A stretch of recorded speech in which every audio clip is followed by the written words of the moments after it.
31 जानेवारी रोजी दापोलीत उपोषण कार्यकर्त्याला अभियांत्रिकी सहाय्यकाचे कृत्य. दापोली. आपल्या विरोधात उपोषण केले म्हणून एका अधिकाऱ्याने उपोषणकर्त्याला कार्यालयातच मारहाण केल्याचा प्रकार दापोलीमध्ये घडला आहे.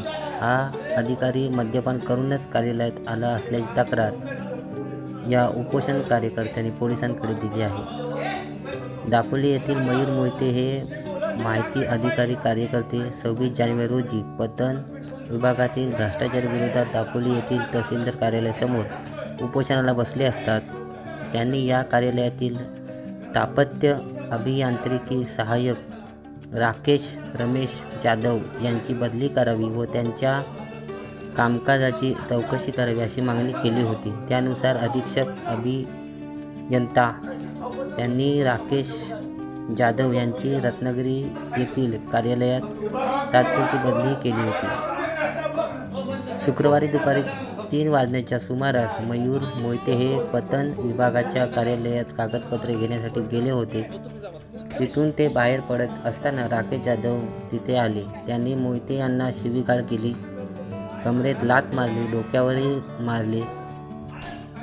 मात्र मोहिते यांच्या डोक्यावर हेल्मेट असल्याने ते बचावले. त्यानंतर तिथे उपस्थित असलेल्या अभियंता दिनेश पंडित व अमोल कांबळे यांनी राकेश जाधव यांची समजूत घालण्याचा प्रयत्न केला, पण त्यांनाही ते आवरत नव्हते. मयूर मोहिते हे तक्रार देण्यास पोलीस स्थानकात गेल्यावर राकेश जाधव कार्यालयातून निघून गेले. या हल्ल्यासंबंधित मयूर मोहिते प्रतिक्रिया देत असताना म्हणाले, मी मयूर मधुकर मोहिते 26 तारखेला उपोषणाला बसलेलो. 27 तारखेला माझं उपोषण तुटलं. कारवाई केली, त्याच्यामुळं बदलीची कारवाई केली. त्याच्यामुळं मी ऑफिसला कागदपत्रांसाठी पडताळणीसाठी गेलेलो असता पतन विभागामध्ये तिथं राकेश जाधव आला आणि त्यांनी मला अक्षरशः शिवीगाळ करून मारहाण केली आणि जीवे मारण्याची धमकी दिली. तर मी तात्काळ पोलीस स्टेशनला येऊन इथे तक्रार दिली आहे. तो दारूच्या नशेमध्ये त्याने मला मारहाण केली. राकेश जाधव कोण आहेत, काय विषय होता उपोषणाचा? पतन अभियंता आहेत तिथले. त्यांच्या विरुद्ध त्यांनी भ्रष्टाचार केला म्हणून मी 26 तारखेला उपोषणाला बसलेलो.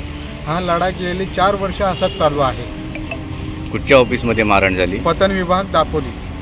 त्याला साक्षीदार म्हणून तिथले जेई सुद्धा आहेत. तसा व्हिडिओ सुद्धा आहे जो मी काढलेला आहे, की जो शिवीगाळ करतो आहे, लात मारण्याचा प्रयत्न करतो आहे व्हिडिओ काढतानाचा, तो त्याच्यात प्रसिद्ध झाला आहे.